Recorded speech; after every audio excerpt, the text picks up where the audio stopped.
Hello YouTube, my name is Nero TV, so we're Call of Duty 4. Welcome back, ladies and gentlemen. Not used to doing that in my intro, so we're back here on Call of Duty 4 today. Not because I wanted to dust off my Xbox 360, but rather because Activision has finally greenlit Call of Duty 4 to become backwards compatible on the Xbox One. This means if you still have your old Xbox 360 copy of Call of Duty 4, you can pop it into your Xbox One, there will be an update, and suddenly you can play the game on your new system, or alternatively, you can simply download the game from the store, but either way, you can play Call of Duty 4 on the Xbox One, which is an incredibly bizarre move, considering Modern Warfare Remastered is a thing, and this further just ties into everything we've learned over the past couple of weeks about Modern Warfare 2 Remastered. I'm not sure how closely you guys have been following the Call of Duty backwards compatibility cycle over the years, but the release pattern has been incredibly strange, and at this point, Activision has pretty much backed themselves into a corner. So the first Call of Duty game to become backwards compatible was the original Black Ops in May of 2016. After that, they did Call of Duty 2, after that they did Call of Duty 3, and then World at War, and slowly but surely, they have made nearly every last generation Call of Duty game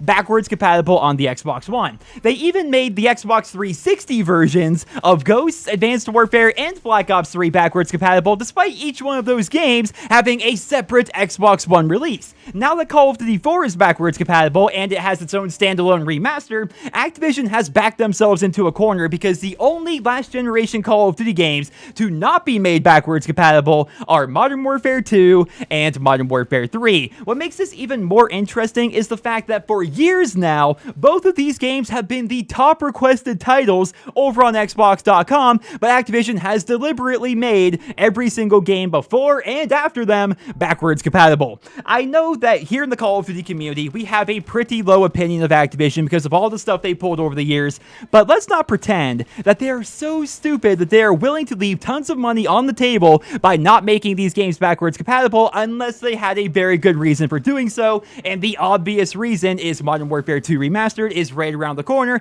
and likely Modern Warfare 3 later on down the line, because if they remastered Call of Duty 4 and Modern Warfare 2, why would they not do Modern Warfare 3 to complete the trilogy? It makes tons of sense to me, but the most frustrating part about this entire situation is the fact that Activision has not said anything whatsoever, despite there being an overwhelming amount of leaks and evidence that tells us the game is going to be coming. We've had so many industry insiders all saying the same thing. We've had a bunch of different retailers all confirming that the game is going to be coming out, but nobody can confirm if it's going to have multiplayer, and we have no idea when it's actually going to release. I'm sure you guys are well aware, but Activision is hosting a Crash Bandicoot live stream tonight. It's going to be similar to the stream they did last week, though this time they're doing Crash Bandicoot, and there's a link to their Twitch channel down there in the description. Chances are the stream is going to be live by the time this video goes up, so I'll be there watching. I'll be in the chat with you guys. Hopefully they will say something regarding Modern Warfare 2 Remastered, because at this point, it almost seems cruel for Activision to keep just stringing us along in the way they have been over the course of the past couple of weeks. Of course, I will keep you guys up to date with more information as it becomes available, but until then, that's pretty much all I have for you guys here in this video. Call of Duty 4 is now backwards compatible.